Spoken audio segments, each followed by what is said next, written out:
안녕하세요. 저는 शीन입니다.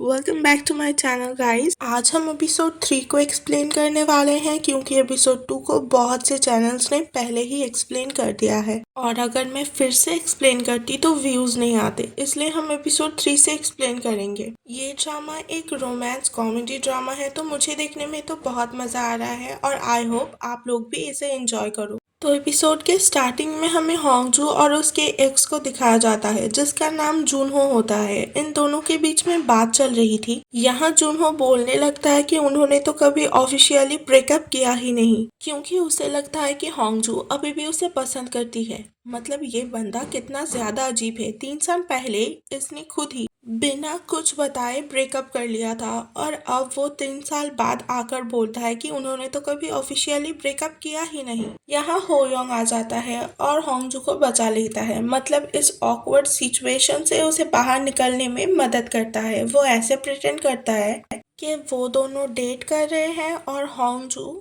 Move on हो चुकी है। अब हमें थोड़ी देर बाद का सीन दिखाया जाता है जहां होंगजू और होयोंग दोनों साथ होते हैं और होयोंग बहुत ज्यादा खुश होता है, ब्लश कर रहा होता है क्योंकि होंगजू ने उसका हाथ पकड़ा था। यहाँ होयोंग पूछता भी है कि ये लड़का कौन है, पर होंगजू किसी भी बात का जवाब नहीं देती और उसे गुड बाय कह के चली जाती है। अब हम होंगजू को अपने बॉस के साथ बात करते हुए देखते हैं जहाँ होंगजू बोल रही होती है कि वो अब एक्स बॉयफ्रेंड के साथ सेम प्रोजेक्ट में काम नहीं करेगी, पर वो इस बात को डायरेक्टली नहीं बोलती कि जूनहो यानी कि हमारे डेलुलु किंग उसका एक्स बॉयफ्रेंड है। इस बात पर उसकी बॉस बोलती है कि अपने पर्सनल और प्रोफेशनल लाइफ को अलग रखने के लिए, यानी कि यहाँ होंगजू को अपने एक्स बॉयफ्रेंड के साथ सेम प्रोजेक्ट में काम करना ही था। अब हम हुयोंग को देखते हैं जो अपने हाथ को देखे ही जा रहा था क्योंकि होंगजू ने उसका हाथ पकड़ा था और यहाँ उसके अंकल से उसे पता चलता है कि ये जो आदमी था थोड़ी देर पहले, मतलब कि हमारे डेलुलु किंग,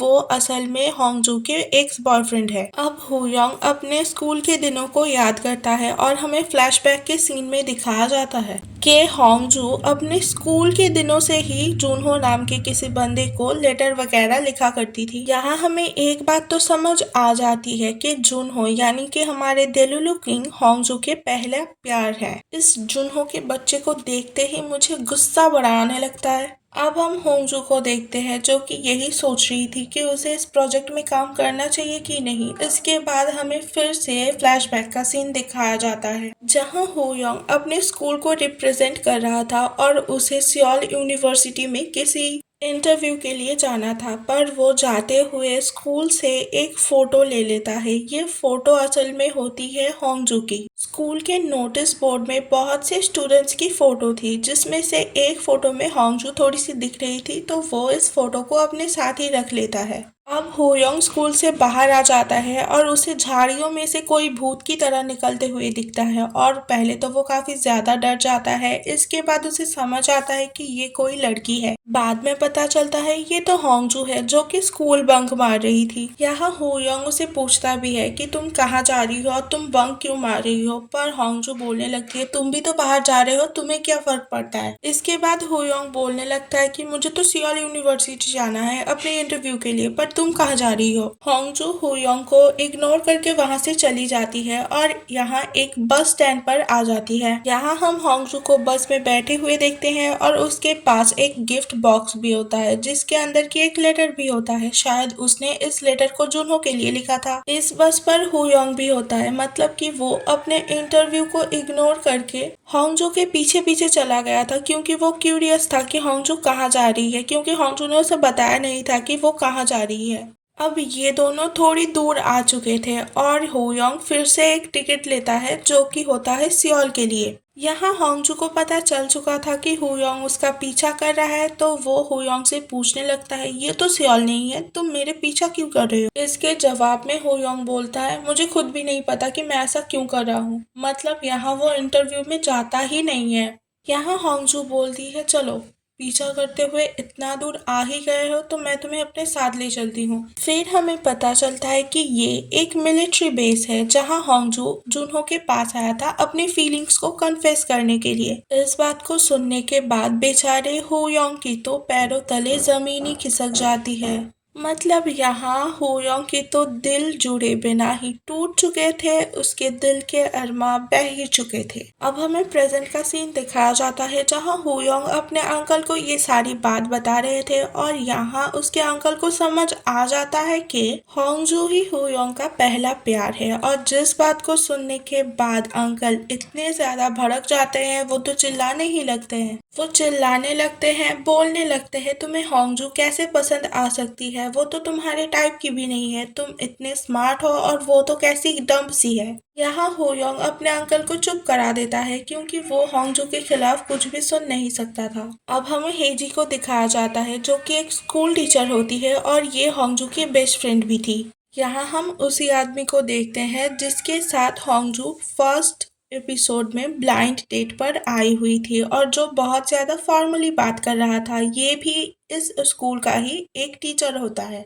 यहाँ एक सीनियर टीचर इस सर से अपनी नीज के साथ डेट पर जाने के लिए बोल रही होती है, पर यहाँ हेजी बीच में आ जाती है और बोलने लगती है कि तुम डेट पे नहीं जा सकते, क्योंकि वो चाहती थी कि होंगजू और ये वाले सर आपस में डेट करें। पर ये सर यहाँ बताते कि ये दोनों दूसरी डेट पर इसीलिए नहीं गए क्योंकि इन दोनों को एक दूसरे के साथ वाइब मैच नहीं हो रही थी और इन दोनों को नहीं लगता कि ये लोग साथ रह सकते हैं। और यहाँ हमें ये भी पता चलता है कि इस सर को तो हेजी पर क्रश है। मतलब सिचुएशन देखो जरा, इस सर को हेजी पर क्रश है पर हेजी चाहती है कि ये होंगजू के साथ डेट पर जाए। दूसरी ओर हुयोंग को होंगजू पर क्रश है, जबकि होंगजू चाहती है कि हुयोंग हेजी के साथ डेट पर जाए। अब शाम हो चुकी थी और इनका भी ऑफिस आवर खत्म हो गया था, जहां होंगजू अपने घर जा रही थी और उसके सामने ही हुयोंग भी था और वो सोच रही थी कि कैसे हुयोंग ने उसे सुबह ऐसे ऑकवर्ड सी सिचुएशन से बचाया था। इसके बाद हुयोंग को पता चल जाता है कि होंगजू उसके पीछे है, तो वो बड़े ही कैजुअली बात करती है और पूछती है कि क्या तुम फ्राइड चिकन खाना चाहोगे। तो इस बात पे तो पहले हुयोंग काफी ज्यादा खुश हो जाता है क्योंकि उसे लगता है कि ये दोनों डेट पर जा रहे हैं। पर बाद में पता चलता है होंगजू ने उसे फ्राइड चिकन खाने के लिए इसीलिए बुलाया था क्योंकि यहाँ हेजी भी आने वाली थी और वो चाहती थी कि हेजी और हुयोंग दोनों साथ में थोड़ा सा वक्त बिताए। यहाँ हुयोंग और होंगजू के बीच काफी ज्यादा बहस होने लगती है, जहाँ दोनों एक दूसरे को काफी सारे बातें भी सुनाने लगते हैं और होंगजू गुस्से में आके यहाँ से निकल जाती है। यहाँ हेजी सिचुएशन को थोड़ा कूल डाउन करने की कोशिश भी करती है, पर वो ऐसा नहीं कर पाती और दोनों बस बहस करते ही रहते हैं। यहाँ से जाने के बाद होंगजू हेजी को कॉल करती है और उसे बताती है कि अब अकेले अच्छे से टाइम स्पेंड कर ले, क्योंकि उसने जानबूझ के ही यहाँ से जाने का फैसला लिया था ताकि उसकी फ्रेंड अपने क्रश के साथ अच्छे से एक डिनर कर पाए।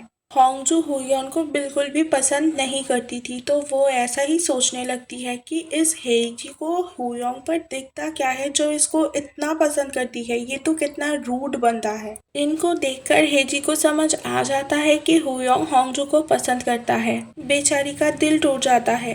वो हुयोंग को पूछने लगती है कि क्या इस बारे में होंगजू को पता है, और इसके बाद बोलने लगती है कि होंगजू की जिंदगी में सबसे इम्पोर्टेंट मैं ही हूँ, तो तुम कभी मुझे रिप्लेस कर ही नहीं सकते। और इसके बाद दुख में कुछ ज्यादा ही ड्रिंक कर लेती है। इसके बाद हम होंगजू को देखते हैं जो कि अपने दोस्त सांगपिल के रेस्टोरेंट में आई थी और यहाँ आकर वो खाना भी खाती है और काफी ज्यादा ड्रिंक भी करती है। यहाँ वो हुयोंग के बारे में काफी कुछ बोलती है, जैसे कि वो कितना रूड बनता है, कितना बदतमीज है, और अगर हेजी उसे पसंद ना करती तो मैं उसे करारा जवाब देकर आती। यहाँ सांगपेड़ बोलने लगता है बस भी करो, हुयोंग को इतना भी मत सुनाओ। तो होंगजू बोलने लगती है बेचारा, वो कहाँ से बेचारा हो गया, बेचारी तो मैं हूँ। अब हम हुयोंग को देखते हैं जो कि बहुत ज्यादा अपसेट था क्योंकि पहले तो उसके अंकल ने सुबह इतनी सारी बातें सुना दी थी उसे। इसके बाद होंगजू के साथ भी उसकी बहस हो गई और हेजी ने भी कहा कि वो होंगजू के दिल में हेजी के लिए जो इम्पोर्टेंस है उसे कभी रिप्लेस नहीं कर पाएगा। अब हम होंगजू को देखते हैं जो अपने घर वापस आ गई थी और वो अपने एक्स के लिखे हुए मैगजीन और नॉवेल्स को पढ़ रही थी। यहाँ हमें समझ आ जाता है कि होंगजू सच में मूव ऑन अभी तक नहीं कर पाई थी। अब होंगजू को याद आता है कि कितने मेहनत के बाद उसे ये जॉब मिली थी, तो वो अगले दिन अपने बॉस को जाकर बताती है कि वो अपने एक्स वाले प्रोजेक्ट में काम जरूर करेगी। दूसरी ओर हम होयोंग को देखते हैं जो कि यूएस वापस जा रहा था क्योंकि वो जिस काम के लिए आया था वो काम तो पहले ही खत्म हो चुका है। अब हम हेजी को देखते हैं जिसे होंगजू ने काफी सारे मैसेजेस भी किए थे और कॉल भी करी थी, पर हेजी उसके कॉल को रिसीव नहीं करती क्योंकि वो काफी ज्यादा अपसेट थी। अब यहाँ हेजी सर को देखती है और दोनों के बीच थोड़ी सी बातें होने लगती है, जहाँ हेजी सर को पूछती है। यहाँ हेजी पूछ रही थी कि आपको कैसा फील होगा अगर आपके पहले प्यार को आप ही की बेस्ट फ्रेंड से प्यार हो जाए तो। यहाँ सर बताते हैं कि मैं अपने दोस्त के लिए खुश होऊंगा क्योंकि उसे कम से कम अपना प्यार मिल जाएगा। इस बात को सुनने के बाद हेजी भी मोटिवेट हो जाती है और सर से बोलने लगती है कि मैंने जो आपको होंगजू के साथ बार बार डेट पे जाने के लिए बोल रही थी ना, तो इस बात को भूल जाइए। यहाँ सर ट्राई करते हैं हेजी से अपनी फीलिंग्स कन्फेस करने का, पर वो ऐसा नहीं कर पाते। इसके बाद हम होयोंग को देखते हैं जो कि सांगपीर को कॉल कर रहा था क्योंकि सांगपीर ने उसे कहा था दोबारा बिना बताए कहीं मत जाना। अब होयोंग वही फ्लैशबैक के सीन को याद करने लगता है जब होंगजू ने अपने फीलिंग्स को कन्फेस करने के लिए मिलिट्री बेस गई हुई थी और यहाँ जाकर पता चलता है कि जूनहो यानी कि हमारे देलुलु किंग को तो दूसरे बेस पर शिफ्ट कर दिया गया था और जिसका एड्रेस भी इनको नहीं मिल पाता है। अपने फीलिंग्स को कन्फेस ना कर पाने की वजह से होंगजू काफ़ी ज़्यादा सैड हो जाती है और कुछ देर बाद होंगजू और हुयोंग दोनों रामेन खाने आते हैं। यहाँ होंगजू फूट फूट कर रोने लगती है और बोलने लगती है कि रामेन बहुत ज़्यादा स्पाइसी है, जबकि हम सबको पता है कि असली रीज़न तो कुछ और ही है। यहाँ हुयोंग को बिल्कुल भी अच्छा नहीं लग रहा था जब होंगजू फूट फूट कर रो रही थी, तो वो अपनी फीलिंग्स को कन्फेस करने ही जाता है पर झूठ बोल देता है कि मैं रिपोर्ट कर दूंगा अगर टीनेजर होके तुम किसी सोल्जर को डेट करोगी तो। अब हुयोंग होंगजू को रोते हुए तो नहीं देख सकता था, इसीलिए वो कहने लगता है कि चलो हम फिर से ट्राई करते हैं। इस बार हुयोंग खुद जाके सोल्जर से बात करता है और पता करने की कोशिश करता है कि नया एड्रेस कहाँ है। काफी ज्यादा रिक्वेस्ट करने के बाद सोल्जर बता ही देते हैं कि जूनहो 6 महीने बाद इस बेस पे वापस आने वाले हैं और नया जो बेस है वो काफी ज्यादा दूर है। इसके बाद होंगजू और भी ज्यादा अपसेट हो जाती है और दोनों घर वापस जाने के लिए बस का इंतजार कर ही रहे थे कि जाते वक्त होंगजू गिर जाती है और उनका बस मिस हो जाता है। अब हमें प्रेजेंट टाइम का सीन दिखाया जाता है जहाँ हुयोंग एयरपोर्ट जाने के लिए निकल चुका था, तभी यहाँ हेजी कॉल करती है। यहाँ हेजी बताती है कि होंगजू का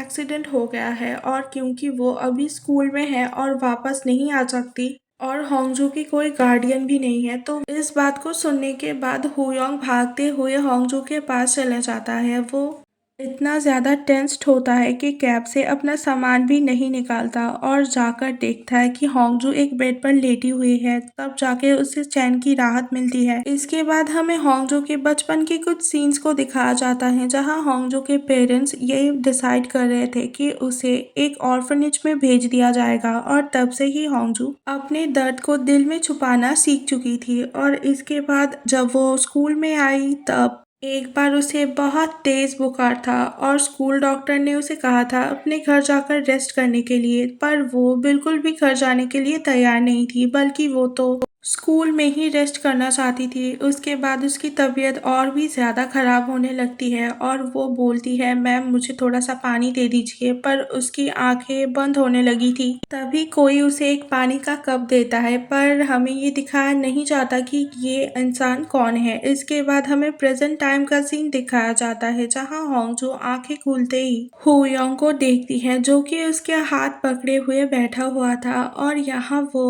हुयोंग को बोलने लगती है कि तुम तो बिजी हो गए ना, तुम्हें खामखा इतना परेशान होने पड़ा। मैं अभी ठीक हूँ तो तुम वापस चले जाओ और मैं नहीं चाहती कि मेरी वजह से कोई भी परेशान हो। तब हुयोंग बोलने लगता है कि कोई भी, मैं तुम्हें कोई भी लगता हूँ क्या। इसके बाद वो होंगजू के हाथ को अपने दिल के ऊपर रख लेता है और उसका दिल बहुत जोरों से धड़क रहा था। ऐसा लग रहा है कि अब हुयोंग अपने फीलिंग्स को कन्फेस करने ही वाला है। तो यही हमारे एपिसोड 3 का एंड होता है और अगर आपको मेरी एक्सप्लेनेशन पसंद आती है तो लाइक शेयर और सब्सक्राइब करना ना भूलें। और एपिसोड 4 काफ़ी ज़्यादा इंटरेस्टिंग होने वाला है, तो इंतज़ार करें और मैं जल्दी से एपिसोड 4 को भी एक्सप्लेन कर दूंगी। Thanks for watching.